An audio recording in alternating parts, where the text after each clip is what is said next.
Halo kalian Amita semuanya, perkenalkan nama saya Giovanni Brian Andika. Saya jurusan akuntansi, mahasiswa aktif UBM semester 3. Nah, selamat datang di podcast KMB Damamita, yaitu program KMB Damamita yang baru, yang bernama Podcast Damamita. Sekarang kita ada tamu spesial nih yang jauh sekali dari Amerika, yaitu Ko Irfan. Nama budaya Ko, selamat pagi waktu Amerika. Apa kabar Ko? Selamat budaya, selamat pagi, selamat petang ya di sini. Oh, Selamat malam, Pak. Selamat petang ya. Selamat malam waktu Indonesia kok. Ya, oke. Eh, Koko ini lebih prefernya kan saya pernah dengar-dengar Koko lebih prefer dipanggil kakak daripada Koko. Nah, biar kita Iya, ini gimana nih enakan panggil Koko kah atau manggil kakak gitu? panggilnya kakak aja lah. Oh, Kakak aja ya. Oke. kakak aja lah. Jangan panggil kok. Kayaknya lebih ke gimana ya? Kita kan agama Buddhis, lebih ke general, yang ke cuma satu etnik aja. Oke. Jadi itu kan bahasa Indonesia yang baik dan tepat. Oke, Kak. Eh, kan kakak nih di Amerika nih Kak. Kakak Hmm, kesibukan kakak sama di Amerika tuh apa aja nih? Kakak kerja di Amerika kak saya atau sih cuma kerja aja di sini. hmm, Udah 10 tahun di sini. udah lama juga ya kak ya Iya, di Amerika. iya. Kalau boleh tahu eh, kakak kerja di bagian apa gitu? Kalau boleh tahu nih. Kerja di bagian food and beverage di Wow. restoran sushi. Hmm, wow, hebat sekali kok. Enggak lah, itu cuma pelayan doang. Eh, Sebelumnya aku juga mau tanya nih kok, mau tanya-tanya lagi. Eh, yang aku dengar-dengar juga nih banyak yang aku dengar-dengar nih kok. Apa nih? Eh, Koko tuh terkenal dengan datar gitu. Apa? Didengar-dengarnya Dan gitu, saya pernah dengar-dengar Koko tuh datar, terus kayak agak jutek tegas. Tapi Koko tuh care dengan KMB. Kenapa Koko bisa oh, kok care banget dengan KMB gitu? Boleh diceritakan? oh ya, ini flashback dulu ya ke Iya. tahun 2003 saya masuk UBM. 2003 saya masuk UBM dan di situ pasti ada namanya POM ya. Dulu namanya POM ya, atau nggak ospek ya. Kan kasih di mana yang mengadakan acara itu dari pihak Senat Mahasiswa. Nah, di situ ada namanya bagian UKR, Unit Kegiatan Rohani untuk Agama Buddha. Jadilah masuklah saya di situ. Dengan berjalannya waktu, ternyata saya dipilih jadi ketua pelaksana bakti sosial untuk UKR Buddha. Nah, itulah di mana di situ saya ngalamin rasanya di mana pahitnya berorganisasi di kampus, di mana waktu itu cuma ada saya sebagai ketua, dua sebagai ketua, dan ketiga bendahara, 3 orang doang. Jawab. Nah, terus belum lagi waktu itu ya, mohon maaf, waktu itu kan UBM masih kampus kecil, cuma ada 2 fakultas lagi waktu itu dulu. Cuma ada fakultas ekonomi sama fakultas komputer. Dan masing-masing fakultas itu ada organisasi tersendiri. Nah, dari ekonomi, dan satu lagi ada dari fakultas komputer untuk UKR masing-masing. Jadi ada dua UKR tuh waktu itu, 2 fakultas. Dan saya bisa bilang lihat itu kayaknya UKR Buddhis yang di ekonomi atau komputer itu mati suri. Kenapa mati suri? Ya nggak ada yang aktif, nggak ada yang mau bilang saya agama Buddhis. Pas POM sih banyak, ada puluhan orang, tapi pas pas berjalannya waktu saya semester berapa waktu itu ya? Semester 3. Saya jadi ketua Baksos. Ini mana orangnya? Nggak ada orang sama sekali. Waktu dan juga saya lihat masih, maaf, agak berantakan dulu ya. Udah orang yang nggak ada. Dan juga pasti dalam berjalannya organisasi itu pasti butuh namanya modal atau uang. Dan juga uangnya nggak ada. Bukan makanya kita pas-pasan atau enggak. Kita bukan ngomongin soal profit loh ya. Kita mau bakti sosial itu pun nombok.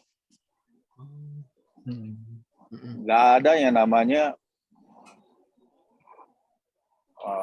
maksudnya donation ada tapi nggak cukup, benar-benar sangat nggak cukup. Dan juga itu jadinya kita pakai duit pribadi ya untuk meng-cover itu semua orang. Iya, ceritanya tentang Terus satu lagi pelaksanaan acara itu yang datang cuma 5 orang. Itu pun dari namanya dulu pembina saya, ketua OKR-nya Cimei. Mei gitu, kita manggilnya Mei aja. Iya, cuma dia, saya, dan 3 orang. Dan saya waktu itu sejak itu berjanji untuk dibawanya nanti organisasi ini, saya nggak mau terjadi lagi seperti ini. Ya kan? Dan juga saya lihat agama Buddha di kampus masih agak ya minoritas lah ya. Karena rata-rata juga masih dianggap sebagai sebelah mata waktu itu. Ya, jadi itu sebenarnya ya pengalaman pahit saya dulu waktu ikut awal-awal organisasi Buddhis. Jadi saya agak notabene tus lah ya. Mesti apa yang bilangnya? Lebih ke selesaikan masalah case by case. Tiap organisasi pasti ada aja kendala dan masalah. Pasti ada aja. Nah, cuma kayak gitu saya lihat oke, kalau saya mau mendirikan organisasi itu sendiri, saya mesti belajar lagi. Makanya saya waktu itu dan tinggalin kenal ya si Agus Yading, Roy Bu ya, panggilannya sekarang. Saya manggilnya dia apa itu. Janji ya kita bikin organisasi Buddhis yang lebih baik lagi dari sekarang. Makanya saya tuh anak-anak kayak dulu angkatan pertama si Meli masih UKR ya, UKR Buddhis si Meli, dan ketua KB pertama si Sulasni, dan kedua siapa? Sardi ya. Sardi ya. Iya. Saya agak galak. Biar ya berjalan dan long term-nya pasti kelihatan lah, ada lah. Betul kan? Ya, benar. Seru banget kok. Oke. Selanjutnya saya juga ada dengar nih kok. Koko tuh kenal dengan Mr. Formal. Nah, saya juga siapa? Mr. Formal. Ke formal. Oh iya. Ya, Mr. Formal. Kayak saya juga pikir, Mr. Formal maksudnya apa nih Mr. Formal? Saya juga bingung gitu kan. Kayak Koko tuh kayak apa-apa harus surat. Nah, Koko boleh ceritakan juga gitu. Iya, kalau di zaman dulu kan belum ada zamannya email kan. Maksudnya udah ada email, cuma kan tahun 2004 ke 2007 saya wisuda itu handphone aja masih Nokia. Oke, ya. Nggak ada namanya handphone, gadget segala macam, alat touchscreen segala macam. Komunikasi zaman dulu ya pakai surat menyurat. Dan juga saya kebetulan lulusan sekretaris dulu ya, kejuruan sekretaris. Jadi saya mau menerapkan apa yang ada di saat itu, surat menyurat. Dan nama, nomor surat mesti jelas segala macam. Jadi kita menyampaikan suatu berita kan waktu itu pada zaman itu ya pakai surat. Mungkin zaman dulu lagi masih pakai mading kali. Zaman-zaman dulu Nggak ya. tahu sekarang. Surat Iya, beberapa jam ya maksudnya saya masih pakai cara konservatif, pakai cara menjahit dan dudunya. Kenapa? Untuk berdirinya suatu organisasi kan betul namanya kalau itu kita bilangnya ADAT, anggaran dasar, anggaran rumah tangga. Jadi kita mesti misalnya nggak boleh ada kesalahan. Dan juga zaman dulu, maksudnya saya ngomong zaman dulu lagi kan. Penggunaan komputer itu kayak langka. Jadi saya mesti pakai mesin ketik dulu kayaknya. alat tik yang itu ya, Dikit. gitu ya kok ya.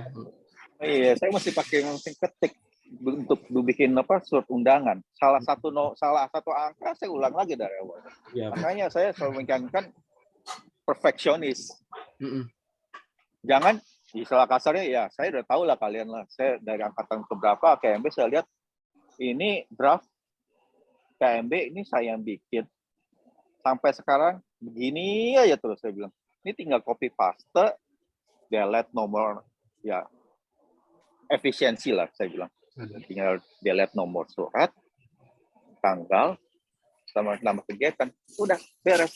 Ini padahal dari 20 tahun yang lalu saya yang bikin ini. Benar. Ya maksudnya, ya kan kita mesti belajar, dan juga belajar kreativitas lah. Pernah suatu ketika, nih pengalaman saya di angkatan berapa, dia cuma mengganti tempat tanggal pelaksanaan. Tapi nomor sama tanggal, nomor surat sama tanggal dia nggak ganti. Itu udah tahun 2000, anggap aja 2016, tapi di suratnya 2015. Terus entah karena efisiensi atau apa karena males, saya nggak tahu dah. Makanya saya suka ngoceh-ngoceh.